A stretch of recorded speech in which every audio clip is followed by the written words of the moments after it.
She snapped at me in front of her friends. "You can't even satisfy me, let alone provide for me." I smiled, paid the bill for myself, and walked out. That night, she showed up crying, but my new girl opened the door. Hey viewers, just a quick thanks. Over 14% of you are already subscribed, and it means the world. If you're new here and enjoy these stories, join the family by hitting that subscribe button. We're on the road to 10,000. Alright, so I know how this sounds, but bear with me, because this whole thing is wild. My ex-girlfriend Vanessa and I dated for about 8 months. I'm 25, she's 24. Things started good, but the last few months she'd been getting more and more demanding about money and making comments about my lifestyle. I work as a plumber and own my own business. Make really good money actually, but Vanessa always acted weird when people asked what I do. She works full-time as a manager at some upscale boutique downtown, so she's around fancy stuff all day. We live together in my house, which I own outright. Been living together for about 4 months. But lately, Vanessa's been making comments about upgrading to a bigger place or a better neighborhood. Everyone at work lives in those new downtown condos, Mike. They're so much nicer than this place. Babe, this house is paid off. Why would we move somewhere we'd have to pay rent? Because it's about more than just money. It's about lifestyle. The problems really got bad when she started hanging out with this group of girls from work. All of them dating guys with office jobs. Suddenly, Vanessa's acting embarrassed about being with a plumber. Why can't you get a normal job like everyone else? Vanessa, I own my own business. I make more than most people. It's not about money, it's about what people think. Should have ended it right there, but I thought she'd get over it. Last Friday, Vanessa texts me saying she wants to go to this new upscale restaurant downtown. The kind of place that charges $40 for a steak. I said sure, even though it's not really my scene. Great, I invited Ashley and Madison from work and their boyfriends. You'll finally get to meet them. Red flag, but I went along with it. Saturday night, we meet at the restaurant. Ashley and Madison show up with their guys who are exactly what you'd expect. Button-down shirts talking about their marketing jobs and investment portfolios. "This is my boyfriend Kevin," Ashley says. "He works in digital marketing." "And this is Brad," Madison adds. "He's in corporate finance." Then it's my turn. "This is my boyfriend Mike," Vanessa says without much enthusiasm. "He owns a maintenance company." Maintenance company, not plumbing business. Maintenance company. The whole dinner is awkward. Kevin and Brad keep talking about their careers and asking vague questions about what I do. Vanessa keeps steering the conversation away whenever they get specific. "Mike handles property maintenance for commercial buildings," she says when Brad asks directly. Which is sort of true, but makes it sound like I'm a janitor instead of a business owner. About halfway through dinner, Kevin starts talking about this vacation he's planning with Ashley. "We're looking at Bermuda for a long weekend. All-inclusive resort package." "That sounds incredible," Vanessa says. "Mike and I never do anything like that." I look at her confused. "We talked about taking a trip to Costa Rica. You said you wanted to wait until summer." "That's different. That's not like a real vacation." "What makes a vacation real?" "You know, like somewhere romantic, with nice resorts and good service." "Costa Rica has nice resorts. It's not the same thing, Mike." Ashley jumps in. "Kevin surprised me with the trip for our 6-month anniversary. It's so nice having someone who knows how to treat you right." The comment hangs in the air. I can see where this is going. "Must be nice," Vanessa says, looking directly at me. Madison decides to pile on. "Brad and I went to Napa last month. Wine country is so romantic. Much better than camping or whatever." "See, that's what I'm talking about," Vanessa says. "Some people know how to plan real dates." "Vanessa, we've been on plenty of nice dates." "Like what?" "That weekend at the lake house. The concert downtown. Dinner at Romano's last month." Those aren't the same thing. How are they not the same thing? Because they're not impressive. They're just normal. Kevin and Brad are watching this conversation like it's entertainment. Ashley and Madison are exchanging looks. "Vanessa, maybe we should talk about this at home." "No, let's talk about it now. I'm tired of pretending everything's fine. Pretending what's fine? Our relationship, Mike, our future." "What's wrong with our future?" "What future? You're content just running a little maintenance business forever." "It's not a little business, it's successful. Successful compared to what? Compared to most businesses. I do well. Define well. I'm getting irritated now. I make good money, Vanessa. You know this. How good? Good enough to own a house and support both of us. That's not what I asked. The table goes quiet. Everyone's staring at us. Vanessa, what do you want me to say? I want you to be honest about your limitations. What limitations? Your career limitations, Mike. Your ambition limitations. I don't have limitations. I have a successful business. Vanessa looks around the table at her friends, then back at me. Mike, you can't even satisfy me, let alone provide for me. The words hit like a slap. Ashley and Madison gasp. Kevin and Brad look uncomfortable, but also kind of interested. Vanessa, what the hell? It's true, Mike. You're not ambitious. You're not sophisticated. You're just comfortable being small time. Small time? Yes, small time. Look at Kevin and Brad. They have real careers. They understand what women want. And what do women want?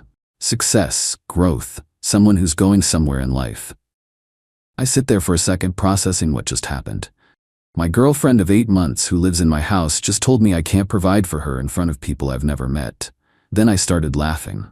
What's so funny? Vanessa asks. You think Kevin and Brad are more successful than me?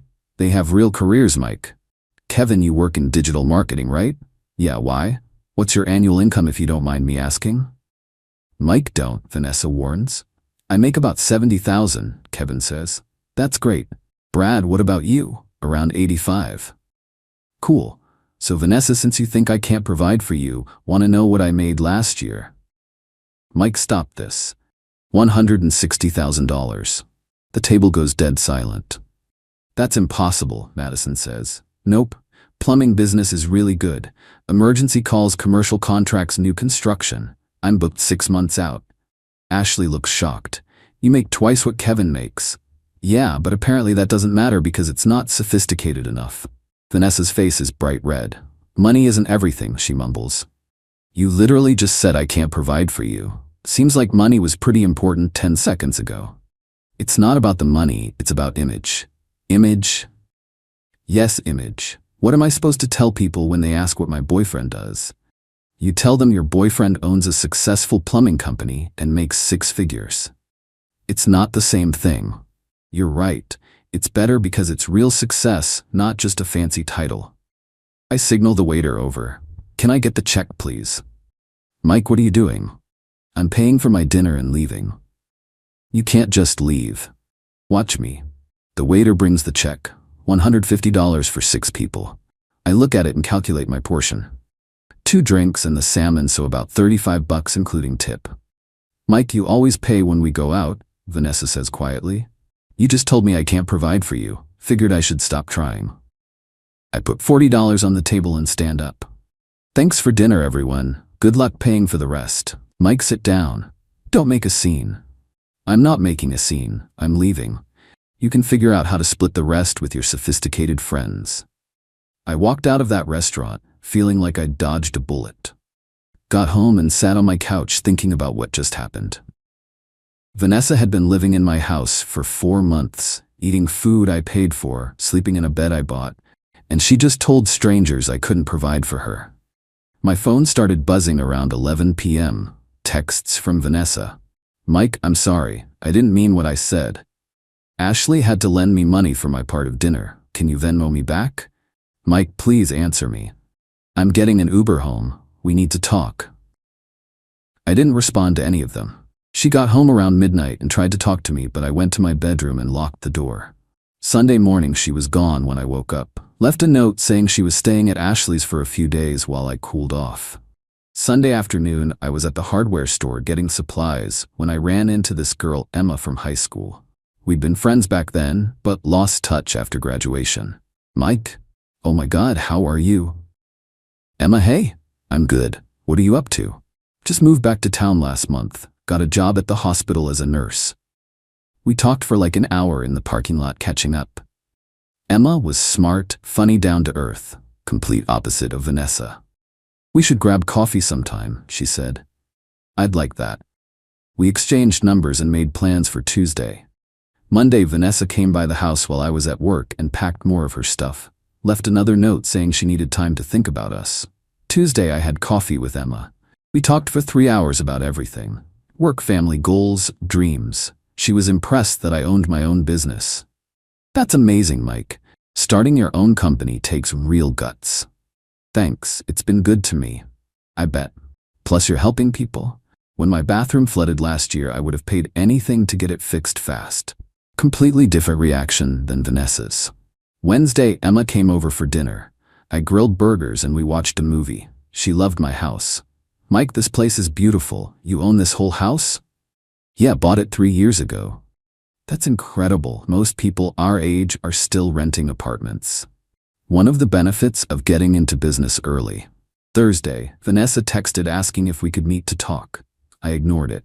Friday, she called my mom. They'd met a few times when we were dating, so Vanessa had her number.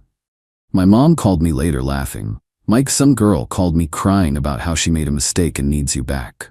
What did you tell her? I told her if she was dumb enough to be embarrassed about a man who owns his own house and business, she deserved what she got. Mom, you didn't. I sure did. Then I told her you were raised better than to chase after people who don't appreciate you. Saturday night, Emma and I went out to a nice restaurant. Real date this time. She looked amazing, and we had a great time. Natural conversation, no complaints about money or status. Mike, can I ask you something? Sure. What happened with your last relationship? You mentioned you recently got out of something. She was embarrassed about my job, thought dating a plumber was beneath her. That's crazy. You're successful and you work hard. What more could someone want? Apparently, a corporate job in an office. Her loss then. When I dropped Emma off at her place, she kissed me goodnight. First time I'd felt genuinely excited about someone in months. The next Friday, exactly 1 week after the restaurant disaster, I was working in my garage when my doorbell rang. Expected it to be Emma since we'd made plans to watch a movie. Opened the door, and there was Vanessa crying with 2 suitcases. Mike, thank God you're home. I've been thinking all week, and I know I can fix this. Vanessa, what are you doing here? I'm here to apologize and move back in. I realize I was completely wrong. You can't just move back in. Mike, please just listen. I talked to Ashley and Madison, and they both said I was crazy for saying what I said. So your friends had to tell you that you messed up? That's not the point. That's exactly the point. Mike, I know I screwed up, but we can work through this. There's nothing to work through. Yes, there is. I love you. You love me now that your friends told you I make good money. That's not true. Before I could say anything else, another car pulled into my driveway. Emma getting out with takeout bags and a bottle of wine. Vanessa turned around and saw Emma walking up. Who is that? That's Emma. Emma who? My girlfriend. Vanessa's face went white. Your girlfriend? Yeah, we've been seeing each other. For how long? About a week. Emma reached the door looking confused about why Vanessa was crying on my doorstep. Hey babe, Emma said, giving me a quick kiss. I brought Thai food. Everything okay? Everything's fine. Vanessa was just leaving. I was not just leaving. Mike, we lived together. You moved out, remember? You needed time to think. I didn't say I was moving out permanently. You packed your stuff and left. That's moving out. Emma stepped forward. Hi, I'm Emma. I don't think we've met. I'm Vanessa, Mike's girlfriend. Ex-girlfriend, I corrected. Mike, tell her we're working things out. We're not working anything out, Vanessa. I'm not leaving until we fix this. There's nothing to fix. You showed me what you really think of me. Emma looked between us, then at me. Mike, should I come back later? No, you should stay. Vanessa should go. This is unbelievable. You're replacing me already? I'm not replacing anybody. I'm moving forward with someone who respects what I do. Mike, I respect you. You respect me now that you found out I make more money than your friends' boyfriends. That's not why. That's exactly why. You were fine disrespecting me until you realized you looked stupid. Emma's eyes widened. She disrespected your job? Among other things. Mike, I was wrong. I admit it. Vanessa, you weren't wrong. You were honest. You showed me who you really are. She stood there crying with her suitcases for another minute, then finally loaded them back in her car and left. Emma and I went inside and she asked what that was about. I told her the whole story. Her reaction was perfect. Mike, she sounds awful. Who says something like that about someone they supposedly love? Someone who cares more about what other people think than about reality. Well, I think what you do is impressive. You built something from nothing. That was 6 weeks ago. Emma and I are official now, and things are amazing. She's proud to tell people I own my own business and never makes me feel like I need to apologize for my success. Vanessa tried calling a few more times, but I blocked her number. Ashley reached out once to say most people at their work thought Vanessa was out of line at dinner. Last week I ran into Kevin at the gas station. He seemed embarrassed, but came over. Mike, hey man, look about that dinner. Don't worry about it. Nah, I feel bad. Vanessa was really harsh, and honestly, I was impressed when you told us what you make. Thanks. For what it's worth, she's been pretty miserable since you guys broke up. Keeps asking Ashley about you. That's unfortunate. She moved back in with her parents. Apparently couldn't afford her own place without your help. So Vanessa went from living in my paid-off house to moving back home. Interesting how that worked out. The whole thing taught me that some people care more about appearances than substance. Vanessa wanted a boyfriend who looked impressive on paper even if he couldn't provide what I could. She got so caught up in what her coworkers thought that she threw away financial security for social status. Now she's back at her parents' house while I'm with someone who appreciates what I've built. Sometimes the best revenge is just letting people face the consequences of their own choices.